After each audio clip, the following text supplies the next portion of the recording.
السلام علیکم ورحمۃ اللہ وبرکاتہ۔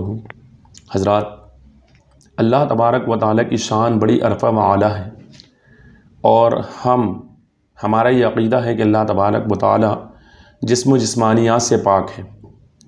ہمارا یہ بھی عقیدہ ہے کہ اللہ تبارک و تعالیٰ کو اگر کسی نے دیکھا ہے تو وہ صرف اور صرف جناب محمد رسول اللہ صلی اللہ تعالیٰ علیہ وسلم ہیں۔ ان کے علاوہ اللہ رب العزت کو کسی نے نہیں دیکھا۔ برادران اہل سنت، کسی بھی نبی نے، کسی بھی ولی نے رب تبارک و تعالیٰ کو نہیں دیکھا، لیکن وہابیوں، دیوبندیوں کے ایک ملا ہیں مولوی اسماعیل دہلوی صاحب، ان کے ایک پیر صاحب ہیں سید احمد رائے بریلوی صاحب، ان کی ملاقات ہوئی اللہ پاک سے، معاذ اللہ رب العالمین۔ اور برادران ملت اسلامیہ، صرف ملاقات نہیں ہوئی بلکہ ہاتھ وات بھی ملایا، مصافحہ بھی کیا ہے۔ لا حول ولا قوت الا باللہ العلی العظیم۔ دیوبندیوں وہابیوں کو ہر چیز میں تو قرآن و حدیث یاد آتا ہے کہ اس کی دلیل کہاں ہے، اس کی دلیل کہاں ہے۔ میں پوچھتا ہوں اس کی دلیل کہاں ہے؟ اپنے پیر کی شان بیان کرتے ہوئے مولوی اسماعیل دہلوی صاحب صراط مستقیم نامی کتاب میں لکھتے ہیں، جس کا صفحہ نمبر 308 ہے، لکھتے ہیں کہ یہاں تک کہ ایک دن حضرت حق جل و علا نے، یعنی اللہ تبارک و تعالیٰ نے آپ کا داہنا ہاتھ، کس کا؟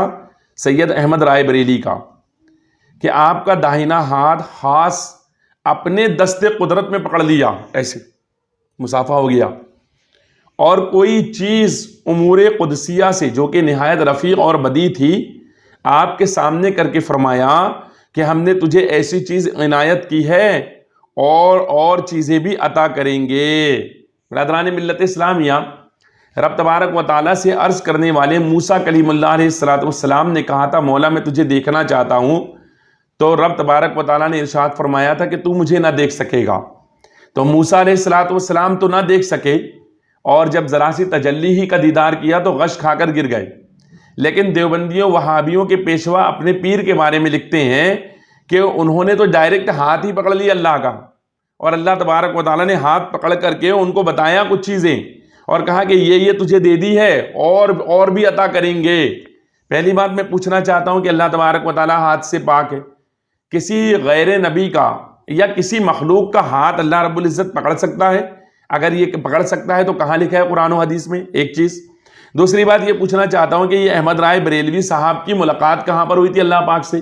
وہ کون سی جگہ تھی جہاں اللہ رب العزت آ گیا تھا اور یہ وہاں پر پہنچ گئے تھے، یا پھر معاذ اللہ یہ ڈائریکٹ اللہ رب العزت کے پاس ہی چلے گئے تھے، جیسے کہ لامقام حضور سرور عالم صلی اللہ علیہ وآلہ وسلم گئے تھے، ایسے یہ بھی چلے گئے تھے؟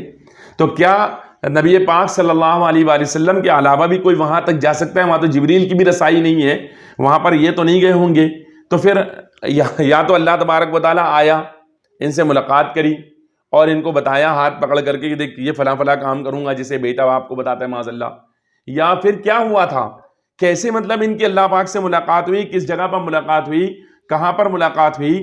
اور یہ جو انہوں نے لکھا ہے تو قرآن و حدیث میں یہ کہاں ہے؟ ہر چیز پر قرآن و حدیث سے دلیل مانگنے والے صحابہ اکرام کے اقوال اور فقہاء کے اقوال سے دلیل مانگنے والے دیوبندیوں، منحوسوں، میں تم سے پوچھتا ہوں کہ پھر یہ کہاں لکھا ہوا ہے؟ کالیا میں تیرے سے پوچھتا ہوں کہاں لکھا ہوا ہے؟ کس جگہ لکھا ہوا ہے؟ تو خدا کی قسم تو مر جائے گا لیکن بتا نہیں پائے گا۔ تو اللہ رب العزت سے ملاقات کب ہوئی تھی اس کی؟ اور کیا یہ معاذ اللہ رب العالمین اپنے مولوی کو نبوت کے درجے تک پہنچانا بلکہ اس سے بھی اوپر پہنچانے کی کوشش نہیں ہے؟ تو یہ جواب دیوبندیوں پر میرا قرض رہے گا، اور میں سمجھتا ہوں کہ قیامت تک جواب نہیں دے پائیں گے۔ اگر کوئی جواب دینے کی کوشش بھی کرے گا تو وہ ادھر ادھر کی ہانکتا رہے گا، لیکن اس چیز کو ہاتھ نہیں لگائے گا۔ وہ یہ ثابت نہیں کر سکتا کہ اللہ سے اس کی ملاقات کہاں پر ہوئی تھی اور کہاں اللہ پاک نے اس کا ہاتھ پکڑا تھا۔ اللہ تبارک و تعالیٰ ان وہابیوں سے ہمیں محفوظ فرمائے۔ ہم تو یہی مانتے ہیں کہ رب تبارک و تعالیٰ کو کوئی آنکھ یہاں تو دیکھ نہیں سکتی، اس کی تو طاقت نہیں ہے یہاں پر کہ کوئی آنکھ اللہ کا احاطہ کر سکے اور رب تبارک و تعالیٰ کی ہاتھ پکڑ سکے معاذ اللہ۔ ایسا تو کوئی بندہ دنیا کے اندر موجود نہیں ہے۔ اور اگر وہابیوں کا یہ عقیدہ ہے تو پھر بتائیں کہ یہ عقیدہ قرآن و حدیث کے مطابق کہاں سے لیا ہے تم نے؟ اللہ تبارک و تعالیٰ ہم سب کو اہل سنت پر عمل کرنے کی توفیق عطا فرمائے، صحیح راستے پر چلنے کی توفیق عطا فرمائے۔ السلام علیکم ورحمۃ اللہ وبرکاتہ۔